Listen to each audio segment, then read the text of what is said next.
ẹ̀yin èèyàn ilé ẹ káàbọ̀ sí Mashola Gist TV o. Ṣé àlàáfíà ni ẹwà gbogbo lè ń kọ́ gist tá a gbọ́ yìí? Ó tún lágbára díẹ̀ o lórí ọ̀rọ̀ àǹtí wa Fashion àti Christiana. Bí a ṣe gbọ́, wọ́n ní kábíyèsí, wọ́n ní wọ́n ọ́dà Christiana pé kó ọ́dà fún Coca-Cola trunk fún birthday àǹtí ọmọ wọn, àwọn twins. Ẹ̀yin èèyàn lé ẹ mọ̀ pé Adésínà àti Adéṣẹwà wọ́n ṣe birthday wọn lénìí. Gbogbo èèyàn dẹ̀ ló gbọ́ lórí ọ̀rọ̀ birthday yìí torí gbogbo picture wọn wà lórí Facebook. A kí bàbá wa, a kí wọn kú oríire o. Àwọn ọmọ ẹ̀ wọ́n á dàgbà o lágbára Ọlọ́run. Adésínà àti Adéṣẹwà, happy birthday to you because àwọn ọmọ yìí kò sí nǹkan tó ń ṣe fún wa. Wọ́n mú ẹlẹ́dàá wọn wá sáyé ni. Wọn ò ṣẹ̀ wá, wọn ò rò wá. Mọ̀ pé twins ni wọ́n, Táyé Kẹ́hìndé ni wọ́n. So wọ́n ní ìgbà tí àǹtí wa ti bẹ̀rẹ̀ preparation, wọ́n ní bàbá Wẹ̀rin láti ọ́dà Christiana pé kó lọ ọ́dà fún Coca-Cola nítorí ẹ mọ̀ pé ààfin bàbá wa tóbi gan. Nǹkan tí a wá gbọ́ ni pé ìgbà tí àǹtí wa gbọ́ pé Christiana ló ọ́dà fún Coca-Cola trunk, wọ́n ní bí àǹtí wa ṣe bínú nìyẹn tí wọ́n lọ warn àǹtí wa Christiana. Gbogbo wọn là àǹtí wa o nítorí I don't want to be rude. So wọ́n ní ìgbà tí ó ṣàlọ́ bá allegedly bí a ṣe gbọ́ o, wọ́n ló sọ fún yín pé kí ni tiẹ̀ láti lọ ọ́dà fún Coca-Cola trunk fóun. Ṣé òun ló bí àwọn ọmọ ni? Kí ni tiẹ̀ láti máa tọpinpin àbí láti máa dá sí ọ̀rọ̀ birthday àwọn ọmọ? Nǹkan tá a gbọ́, wọ́n ní ọ̀rọ̀ yẹn dé ọ̀dọ̀ bàbá Wẹ̀rin ńlá. Wọ́n ní ètò wá ṣe tó wá jẹ́ pabambarì ẹ̀ ni pé ó wá sọ fún Christiana pé kó kúrò nínú ààfin, pé òun ò dẹ̀ fẹ́ rí i mọ́ lọ́dọ̀ ọkọ òun. Ẹ dẹ̀ mọ̀ pé nǹkan tí inú máa ń bí bàbá Wẹ̀rin ńlá sí nìyẹn, nípa kí èèyàn máa pàṣẹ fún wọn.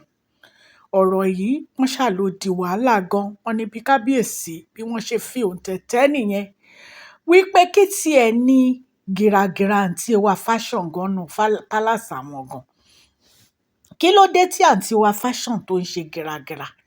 Wọ́n ní bàbá Wẹ̀rin ńlá ni àwọn làwọn fẹ́ ṣe birthday fáwọn ọmọ àwọn làwọn ni àwọn ọmọ àwọn. Nǹkan tó bá dẹ̀ wu àwọn làwọn lè ṣe nínú ààfin àwọn. Wọ́n ní bí bàbá wa Wẹ̀rin ńlá bí wọ́n ṣe postpone birthday wọn ti further notice nìyẹn o. Ipe elaborate birthday tí àǹtí wa fẹ́ ṣe, ẹ dẹ̀ mọ̀ pé ó ti pe eléré, ó ti pe DJ, Canopy, gbogbo àwọn tó wá máa ṣe gbogbo yẹn. Wọ́n ní bàbá wa ní until further notice. Àwọn làwọn bímọ, àwọn nǹkan táwọn bá fẹ́ ṣe làwọn máa ṣe fáwọn ọmọ àwọn. Ẹ dẹ̀ mọ̀ pé ọ̀rọ̀ àǹtí wa yìí ó ti wà tá a ti ń sọ lẹ́nu ọjọ́ mẹ́ta yìí tí wọ́n ní ó ń béèrè 20 million lọ́wọ́ bàbá Wẹ̀rin ńlá.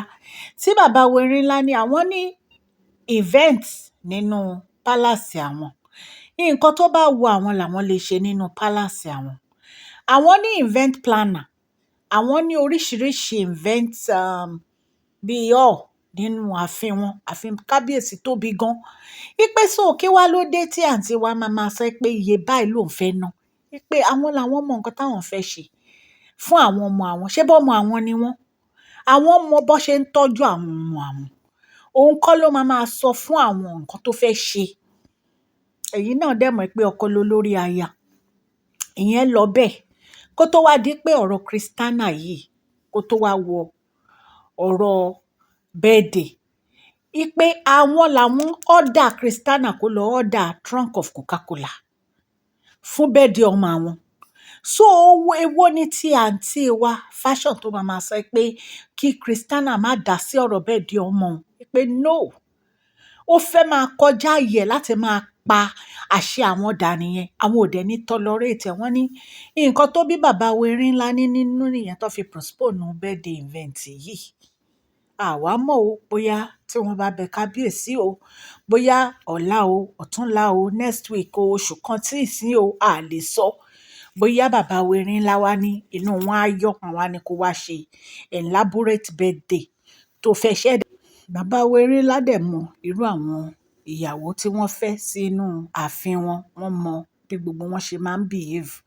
So ọ̀rọ̀ postponing birthday ọmọ àǹtí àwọn ìbejì yìí òun ni ó ya everybody lẹ́nu pé kí kábíyèsí jọ kọ́ má ṣe bẹ́ẹ̀ wọ́n láwọn èèyàn ti ń bá àǹtí wa Fashion bẹ̀bẹ̀ ṣùgbọ́n àwa mọ nǹkan tí bàbá Erin-ńlá fẹ́ ṣe lórí ọ̀rọ̀ yìí nǹkan tá a gbọ́ nìyẹn o ṣé ẹ rí ọ̀rọ̀ Christiana yìí àǹtí wa Fashion ó ní láti ṣe sùúrù o lórí ọ̀rọ̀ Christiana yìí nítorí tó bá bẹ̀rẹ̀ sí bá Christiana fa wàhálà ibi tó máa já sí òní láìkí ẹ̀ there was a time tí mò ń advice àǹtí wa Fashion téèyàn kan sọ fún mi pé ṣé ó yẹ kí kábíyèsí máa fọ́rẹ̀ ẹ̀ okay ta ló fẹ́ lọ bá kábíyèsí pé bàbá Erin-ńlá ṣó yẹ kẹ́ máa fọ́ àǹtí wa Fashion go lè sọ bẹ́ẹ̀ fún bàbá Erin-ńlá nígbà tí àǹtí wa tó gba Láídé tó gba kábíyèsí mọ́ Láídé lọ́wọ́ kí ni ó ṣẹlẹ̀ ṣé àǹtí wa ṣó lè sọ ọ̀rọ̀ nígbà tí kábíyèsí ń fẹ́ ọ̀rẹ́ tiẹ̀ ṣó lè sọ̀rọ̀ kò sí nǹkan tó ń fẹ́ sọ náà wọ́n ní ọba wọn ló ba lórí ohun gbogbo ni náà ókè ìwọ tó mọ̀ pé irú ọkọ báyẹn ló ní kí ló dé tó mú ọ̀rẹ́ ẹ̀ wá sí inú ààfin at least wàá ṣáà ti fi tàǹtí wa wàá ti fi kọ́gbọ́n kí ló dé tó ní kí ọ̀rẹ́ ẹ̀ wá máa bẹ́ ẹ gbé ó ní àwọn fámílì náà kí ló dé tó máa àwọn fámílì ẹ̀ wá kan wá máa bẹ́ ẹ gbé ńgbà tó lóyún tó jọ̀rẹ́ ẹ̀ ló lọ mú wá nǹkan tí Yorùbá fi sọ pé ọ̀rẹ́ ń pa ni ọ̀rẹ́ ń ṣe ni nìyẹn nítorí ẹ̀ náà fi máa ní kéèyàn má gbára dé èèyàn kankan Ọlọ́run nìkan lọ́ba lèèyàn lè fi ṣọ̀rẹ́ láyé ẹ̀yin èèyàn lé ọ̀rọ̀ ló délẹ̀ yìí Christiana ò let go kò fẹ́ fi kábíyèsí sílẹ̀ ó ní bẹ́ẹ̀ lòun máa kú sí ó ń wọlé ó ń jáde bí a tún ṣe gbọ́ gan wọn ní bàbá Erin-ńlá ìgbà kan la gbẹ́ pọ́n kó 80 million fún kó fi ra lé kó fowó kún kó fi ra lé so ẹni tí kábíyèsí ti ń fún ní owó láti fi ra lé kílẹ̀ rẹ̀ pò ń ṣẹlẹ̀ yẹn ìwọ́de kọ́ ló máa sọ fún kábíyèsí pé ẹni báyìí nìkan bá rìn kábíyèsí mọ nǹkan tán fẹ́ ṣe because àwọn ni ọkọ ẹ̀ wọ́n ní ọkọ ló lórí aya wọ́n dẹ̀ ní àṣẹ àti ẹ̀tọ́ láti fẹ́ iye ìyàwó tó bá wù wọ́n nítorí pé ipò tí wọ́n wà ipò àgbà ni so kí wàá ní ọ̀rọ̀ ìjà nínú èyí tí ó bá gbé trunk Coca-Cola wá ṣebí fún bẹ́ẹ̀ di ọmọ ẹ ni kò yẹ kó o fà á débi tó yẹ pé bàbá Erin-ńlá máa postpone birthday ẹ dẹ̀ rí Yorùbá ti sọ wọ́n ní nǹkan téèyàn bá gbìn òun ló máa ká àwọn ìwà tí wọ́n gan ti wù ní inú ààfin yẹn kò bójú mu kò dẹ̀ dáa so èmi á rọ̀ bàbá wa kán ṣe pẹ̀lẹ́pẹ̀lẹ́ lórí ọ̀rọ̀ yìí nítorí pé ọ̀rọ̀ ọmọ ni ọ̀rọ̀ àwọn ìbejì ni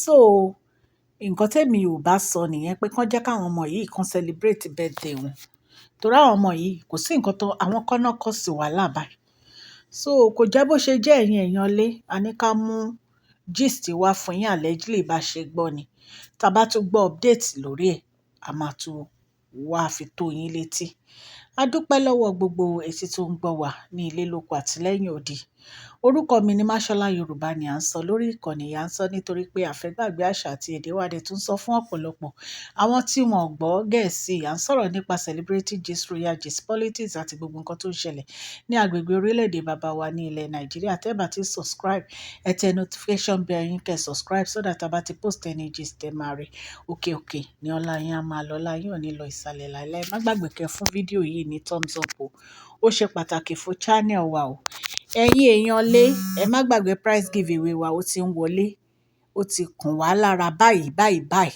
gbogbo ẹ̀yin tẹ́ ẹ̀ tí send account number on the March 14 la máa close down prize giveaway o tó bá dẹ̀ di on the 15 ẹ máa gba prize yín a dúpẹ́ lọ́wọ́ obìnrin lọ́wọ́ ọkùnrin lọ́wọ́ gbogbo yín pátápátá ẹ̀yin mùsùlùmí ẹ kú òǹgbẹ o á jẹ́ ìtẹ́wọ́gbà níwájú Ọlọ́run Elédùmarè Ọlọ́run ọba aláàánú á gbọ́ àdúrà èmi àti yín o gbogbo ẹ̀yin tẹ́ ń ṣe ọjọ́ ìbí lénìí èní ni 17th of November ẹ má bínú pé mi kí yín ní inú gist àárọ̀ Ẹ kú ọdún, ẹ kú ìyèdún, ẹ̀mí yín á ṣe púpọ̀ ọdún láyọ̀. Long life and prosperity to you all.